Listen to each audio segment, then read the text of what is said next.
When you're 5 years old, life is awesome. No menial tasks, no homework, no housework, and no pressure to invest in the stock market just yet. When you're 5 years old, it is when your most precious memories are formed. Maybe one of your grandma making your favorite soup, or a particular afternoon with your friends, when you were purely happy. When you're 5 years old, life is exciting at every turn. Right when you learn how to speak, right when you learn how to ask the right questions, life gets exciting. Why is the sky blue? Is brown the color that comes between white and black? Why were swear words invented if I can't say them? However, being 5 years old is not just a place of your favorite childhood memories. It is also a pivotal point in your development. As pointed out by Erik Erikson, a developmental psychologist, being 5 is quite a complex age to be. It is the in-between stages of initiative versus guilt and industry versus inferiority. In human language, that's basically at the end of when you start to try new things, or don't.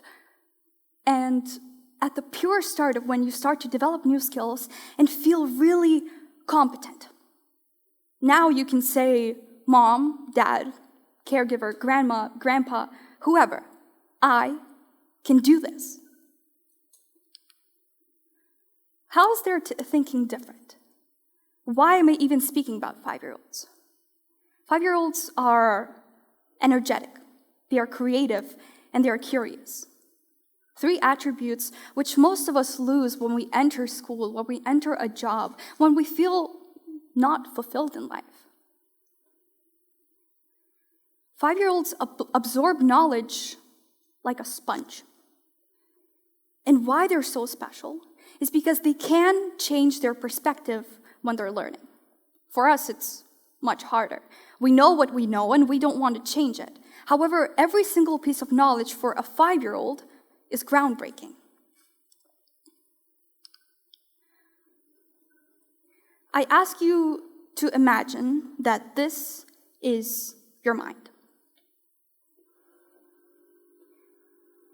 It's quite a simple structure. I've sampled this from a Minecraft villager house, but it is made of many components. This is what we could call a schema, an organized unit of knowledge for a subject or event.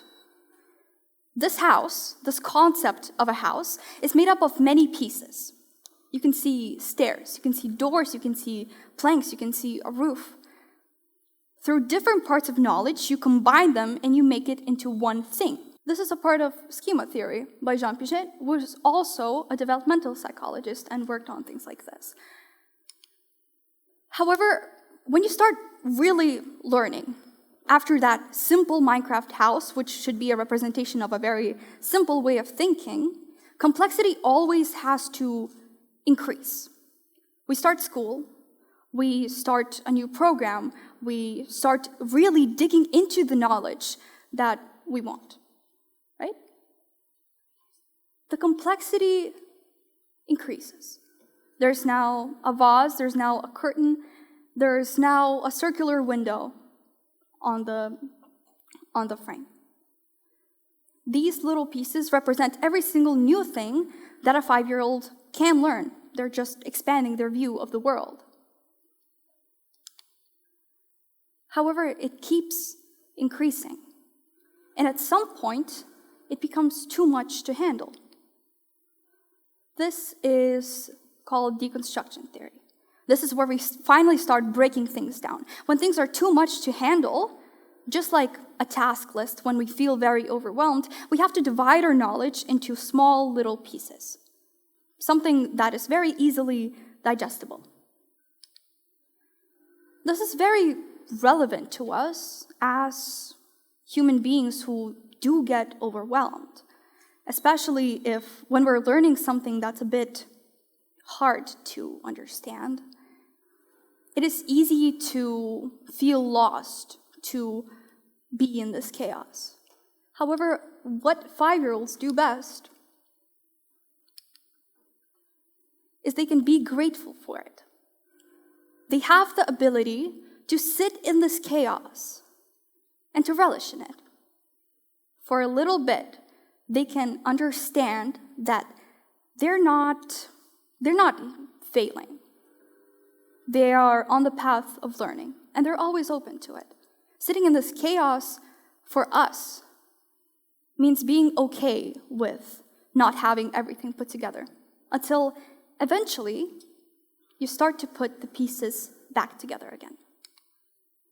By trial and error, you put together these pieces. Some things that you knew from the past were correct. There's no need to change them. However, where things get interesting is using the 5-year-old attributes of curiosity and innovation and energy and putting them into things like this. You find new ways to combine the pieces that you've had before. Finally, there's 2 interpretations of a finished structure. First, you have improved your knowledge. You've made an improved construct, something better than you had before. Or secondly, you've made something entirely new. You've changed your perspective to fit what worries you have now. You have changed your perspective, which has molded you to perceive knowledge differently. And for this, thank you.